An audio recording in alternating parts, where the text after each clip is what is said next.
Jeff Hafley is giving himself fully to the NFL because it was so difficult to coach in college. This is a real thing and a real. So let's say who Jeff Hafley coaches for. Well, I'm going to get there.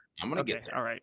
This is a real thing. So he goes from being a head coach to being a coordinator in the NFL. He was the head coach at Boston College. So he took a step down.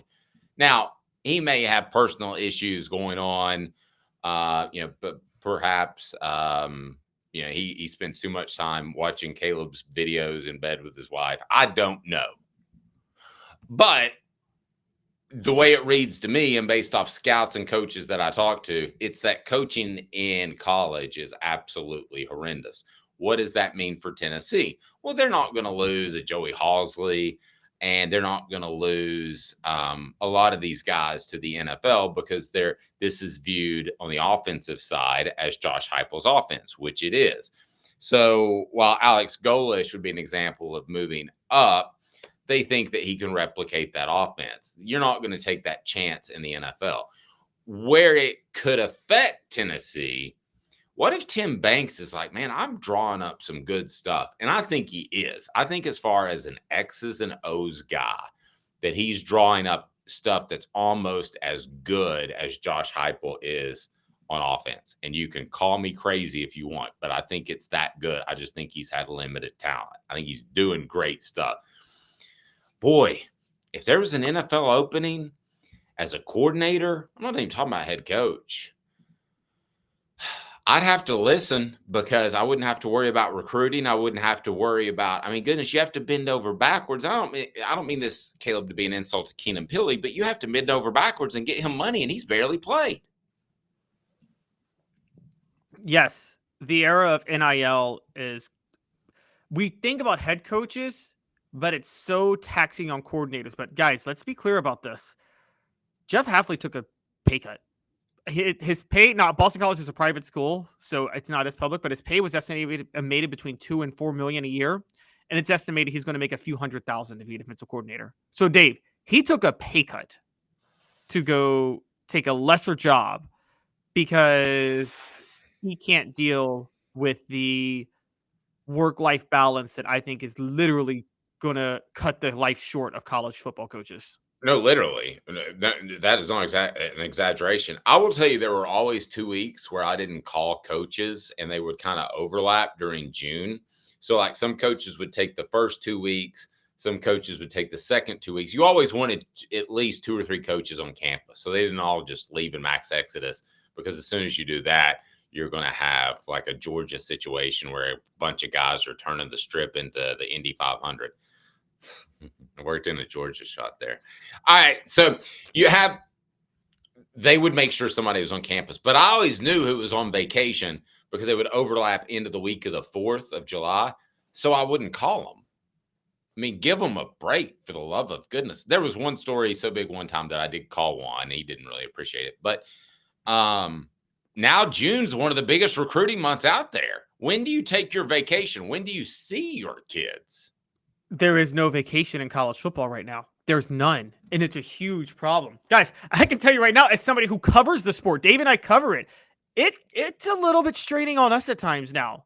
Because, we typically in the past, December is a time to kind of focus on the bowl game, get things together, maybe reorganize things we'd like to do for the show over the next year. Nope. Go to rehab. What'd you say? Did you say go to rehab? Yeah. Exactly. But guess what? Cleaned up. It's been a hell of a year. Guess what? We can't even do that in December now. That's early signing period. It's insane. And look, okay. But see, Travis brings up the point. Okay, so I'm going to backtrack because you guys read my minds sometimes. Dylan says NFL jobs are 100 times better than college football jobs. They are. Okay, but I would have argued that pre-NIL. I thought they were comparable. To me, it's just a personal preference. Do you want to deal with a rich diva, or do you want to deal with a young diva that you've got to convince to come to your school? That's a personal preference. Now, since NIL and everything, you're right. It is 1,000 times better. But then Travis brings up the point that I was going to bring up. If the NCAA gets dismantled, won't that change everything for coaches? Yes, because you'll be recruiting a smaller number of people, you will. I think they're going to adjust the calendar in some shape, form, or fashion. And I think it does make things a little bit easier on coaches when you have the super conference. And it leads me to this. Do you think the coaches are for the mega conference? Because I'll tell you what's going to happen is you're going to have coordinators in the mega conference regularly making $1 million, and coordinators at what would be division 1.5 in between 1 and 2, if you know what I mean. Right now I'm trying to think of 1A, 1B, whatever. Those guys are going to make $100,000 as a coordinator. So if you can't break into that top 32, then you're going to have problems being financially free for the rest of your life, as so many of these coaches are. Yes, coaches have wanted a mega conference for years. And as a matter of fact, I'm going to tell you this story. This happened in 2013. There was a secret vote taken by all the Power 5 coaches. There were 65 Power 5 schools at the time, Dave. You'll find this very interesting. 60 of the 65 voted that they would be in favor of just exclusively Power 5 teams playing each other now. And that's what I've been telling you.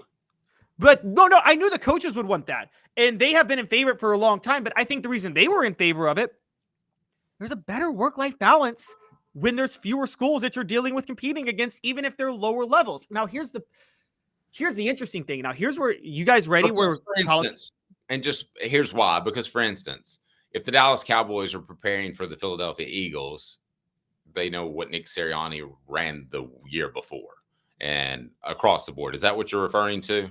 Yes. Okay. And here's so the interesting thing about this, Dave, is here's where I think things could really get bad for college coaches. We need to bring back this NIL talk. With NIL, somebody's going to be left holding the bag with the revenue these players are generating. And it's going to be one of three things. Either, as you and I know, the players will collectively bargain and unionize and they'll spin off football, and then all the other Title IX sports are screwed. That's one option, right? Mm-hmm. Another option is somebody's about to make less money. I think when the market fixes itself out over 10 years, you will see coaches' salaries in college football reduce significantly because players need to get paid. No. Which ones? I think at the Power 5 level, you'll see coaches' salaries get reduced, even in the mega conference. Do you think the mega conference will make so much more money that it won't matter? I think there's a lot of old dudes that are taking home a lot more money than you think right now. I think they could afford it right now. I think everybody on Tennessee's football team could make $1 million a year. And, let's say starters, let's say the top 40 or 50 could make $1 million a year and get by. I think they're taking home more than you think. And you got to remember too, they have to, at the end of the day, if they paid them through the schools, which is what I'm implying, that really eliminates a big issue, because you have to, at the end of the day, break even, because you're a government funded institution. You can't turn a profit. You can't make $50 million a year. So that would eliminate that issue if you paid them through the schools, which I think is eventually. Okay, but where I was at was like NIL would boosters help prop up the coaches' salaries, right? Because they donate to all these other things. That's how you can pay the coaches so much money. That's how it traditionally has been. Yes. That money from boosters now has to go to players. So more money has to come out of the budget to go to other things. So at that point, you would assume that somebody's got to be on the chopping block, and coach salaries is going to be on the chopping block at that point. And you would think, but who was the Stanford coach? David Shaw. Yeah, he was getting $10 million to coach the Cardinal to 3 wins. So you would think, but maybe not.